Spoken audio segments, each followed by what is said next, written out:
You're watching The Legal Breakdown. Glenn, we have a major update here as it relates to Ghislaine Maxwell and the U.S. Supreme Court. Can you explain what just happened? Yeah, so Ghislaine Maxwell just took her last shot to try to convince the U.S. Supreme Court to review her conviction. And she filed what's called a reply brief, a 15-page brief. Basically, her attorney's making her best arguments as to why they think the Supreme Court should accept her case for review. I think it's unlikely they will do it, but, with this Supreme Court, who the hell knows, Brian? So basically what happened is, obviously, Ghislaine Maxwell was investigated and indicted, mind you, by the Trump administration's Department of Justice during his first presidency. And yet we're endlessly now hearing Donald Trump say that the Epstein and Maxwell cases were a fabrication of the Democrats. And yet, Brian, our viewers should never forget that it was Donald Trump's Department of Justice, as led by Bill Barr, that criminally indicted both Jeffrey Epstein and Ghislaine Maxwell. She went to trial. She was convicted. She was sentenced to 20 years in prison. She appealed to the Second Circuit Court of Appeals. They shot her down. They affirmed her conviction. Now she's trying to convince the Supreme Court to take her case up and decide it. So she filed her original brief. The Solicitor General's office in the Department of Justice filed its opposition, urging the Supreme Court not to take her case up for review. And just today, Ghislaine Maxwell filed her 15-page response, basically trying to convince the Supreme Court that there's this important split among different federal circuit courts of appeal, different federal jurisdictions that militate in favor of the Supreme Court taking her case up to try to resolve this split. I looked at her 15-page pleading. It's not particularly persuasive, but again, with this Supreme Court, Brian, who the hell knows what they're going to do?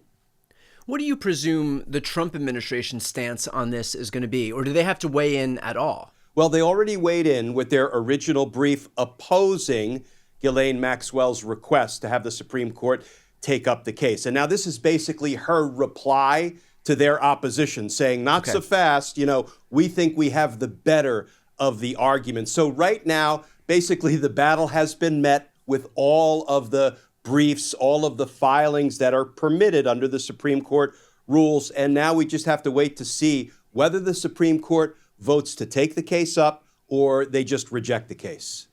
In terms of the prospect of a pardon, what do you think the Trump administration would want here if their goal is to give Ghislaine Maxwell a pardon? Do you think that if, for example, if the Supreme Court does agree to rehear this case and possibly throw out her conviction, then Trump would lose his leverage in terms of being able to dangle a pardon over Maxwell's head because she would no longer need somebody to help her get out? Yeah, but I think the last thing Donald Trump wants right now is to extend the Epstein-Maxwell saga any longer than they have to. So, it seems to me the last thing Trump would want is for the Supreme Court to accept the case for review and then maybe have arguments on it next term. And this thing could be kicking around for a year as the subject of discussion, regarding a pending case before the Supreme Court. It seems to me Donald Trump, I feel like a pardon is in the offing, which would be a truly horrific turn of events because of all of the hundreds. Indeed, I've heard upwards of 1,000 victims of Jeffrey Epstein and his criminal conspiracy. They are having to relive this nightmare now in the news every day. So if Donald Trump were to pardon literally the only convicted defendant in the entire Jeffrey Epstein horrific criminal conspiracy, it's hard to envision a less just, more outrageous pardon of horrific criminal conduct. Glenn, if the Supreme Court does decide to rehear this case and we do engage in another cycle where they actually do relitigate this thing in court, I know we've spoken about the prospect of, let's say, Trump gets Ghislaine Maxwell to say whatever would be beneficial to Trump in exchange for some gift. Maybe it's a pardon, maybe it's a reduced sentence. She would go in front of Congress and say, as far as I know, Trump wasn't involved at all. Is there a difference between lying to Congress, and Congress doesn't really enforce any of this. We've spoken about the fact that justices have lied before Congress, nothing ever happens to them. Nominees lie before Congress, nothing ever happens to them.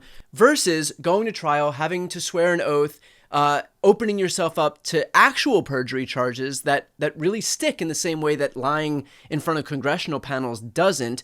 Would that be a situation in which Trump would be worried about what would come out, because she can say whatever she needs to say to Congress? Half of Congress is on Trump's side anyway. But when you're in a courtroom and you lie, the stakes are so much higher. Yeah, so it seems to me that what Trump is probably most interested in, we don't know. But, I think we can use lots of data points to conclude that what Trump is always most interested in is what's best for Donald Trump. Not Ghislaine Maxwell, not the American people, but what's best for Donald Trump. And really the only way for him to try to control the narrative is with the pardon power. Because, listen, he has sent his former criminal defense attorney to the prison where Ghislaine Maxwell is serving a 20-year sentence for the horrific crimes she committed and was convicted of by a jury of her peers. And I think most thinking people are probably of the belief that, well, sure, Todd Blanche, Trump's former defense attorney, is trying to craft a story and, lock it in from Ghislaine Maxwell that will at least not hurt Trump and potentially help Trump. Because would it surprise anybody if Todd Blanche, announced to the world that not only did Ghislaine Maxwell say Donald Trump did nothing wrong, but she said a whole lot of Democrats did a whole lot of stuff wrong? Of course, Brian, if that is the narrative that Todd Blanche tries to sell to the American people, the first question, and perhaps the only question, is if that were true, why didn't you, the Department of Justice, Pam Bondi, release that at the earliest opportunity to exonerate Trump and make Democrats look bad? Come on, how foolish and gullible do they think we are? But I think the only way Donald Trump can control things is pardoning her when he believes the time is right, rather than running the risk of her maybe having an incentive to try to go before Congress if whatever Donald Trump does for her hasn't satisfied her. Or even, more dramatic for Donald Trump would be, finding a way to perhaps testify under oath in some criminal or civil proceeding and disclose everything she actually knows about, for example, who is on the Epstein client list. So, as horrific as it sounds, and it is horrific, I feel like the pardon is the way that Donald Trump can best try to contain the sort of ongoing damage. Oh, 100%. I mean, it doesn't cost him anything. He can wield it. He freely. He can abuse it as much as he wants. He showed on day one of his presidency that he pardoned 1,500 insurrectionists. It's no skin off his back to wield a pardon. Again, it's not coming out of his own pocket. It doesn't cost him anything to do. And so why not just give a pardon in exchange for whatever benefits him personally? This is the one instance where he doesn't have to pay for anything. The guy's used to shelling out hundreds of thousands of dollars to get what he wants. If this is an instance where he just gets to throw out get out of jail free cards and it has no bearing on him, of course he's going to be able to use and abuse that privilege. I got to ask, in this instance, as it relates to the Supreme Court, how quickly are we going to have any update here? Impossible to say, Brian. It could be days, weeks, months. We have no way of knowing. There is no deadline for the Supreme Court. Not only do they sort of operate in an ethics-free environment with no mandatory rules of ethics or code of conduct that applies to them that is actually enforceable, but, they do things on their own timetables. They do things at their leisure.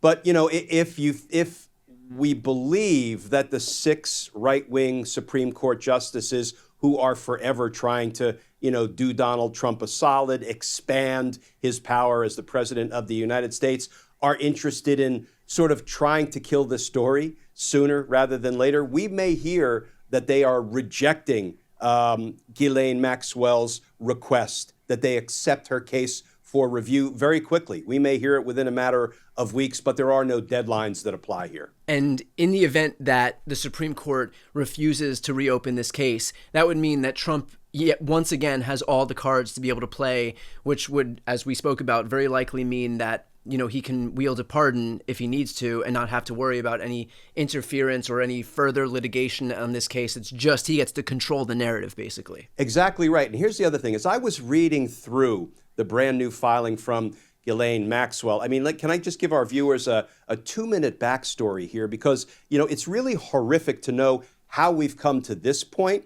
A U.S. attorney down in Florida in the mid-2000s, Alex Acosta, who went on to become Donald Trump's labor secretary, entered into this really horrific non-prosecution agreement with Jeffrey Epstein for the crimes he was allegedly committing down there in Florida. And the non-prosecution agreement was highly unusual, not entirely unprecedented, and I can talk about why that is in a minute. But it said, okay, we, the U.S. Attorney's Office in Florida, will not prosecute Jeffrey Epstein for any of the crimes he may have committed, and he wants us to throw in 4 named co-conspirators, basically give them a kind of immunity, a promise not to prosecute those 4 named co-conspirators. And here is the kicker, Brian. Let me actually read the clause from that non-prosecution agreement so I'm not accused of misstating it. It stated that if Epstein successfully fulfills all of the terms and conditions of this non-prosecution agreement, the United States, the federal prosecutors in Florida, also agree that it will not institute any criminal charges against any potential co-conspirators of Epstein, including but not limited to 4 of Epstein's named assistants. How is that, Brian, for some extraordinary fucking ugliness in the prosecutorial practice by a U.S. attorney? Now, interestingly, those 4 named assistants of Jeffrey Epstein, none of them included Ghislaine Maxwell. But because there is this extra clause, these 4 people, but not limited to these 4 people, there are so many reasons, first of all, to despise this non-prosecution agreement. Now, let me complete the story.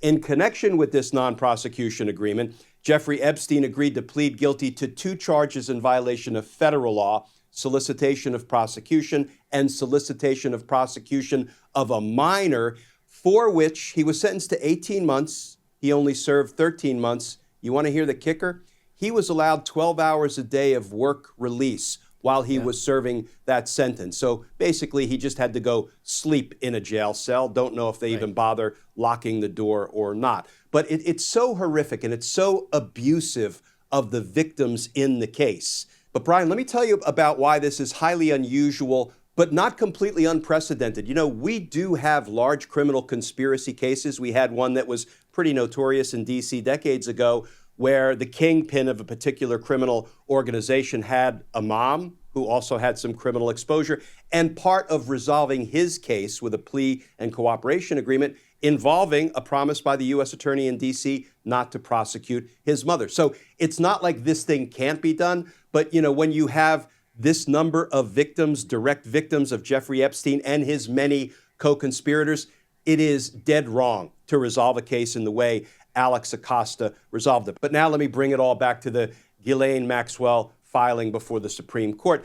Basically she is saying, okay, I may not have been one of the named assistants who, they tried to give immunity to, but she also said, but I should just, every possible co-conspirator of Jeffrey Epstein in any federal jurisdiction, Florida, New York, or anywhere else, should be bound by this agreement, and nobody should ever be prosecuted anywhere federally. And that dog didn't hunt in court when she lost her trial. It didn't hunt in front of the Federal Circuit Court of Appeals when she tried to raise it again. And I don't think that dog will hunt based on the facts, the law, and the Constitution before the Supreme Court. All right, well, all eyes, per usual, will be on the Supreme Court now to see what they opt to do. For those who are watching, if you'd like to follow along as soon as we have any update, please make sure to subscribe. The links to both of our channels are right here on this screen. It is completely free to subscribe. It's the best way to support our work and the best way to support independent media more broadly. So if you're not yet subscribed to our channels, please give it a quick look and make sure to subscribe. I'm Brian Tyler Cohen. And I'm Glenn Kirshner. You're watching The Legal Breakdown.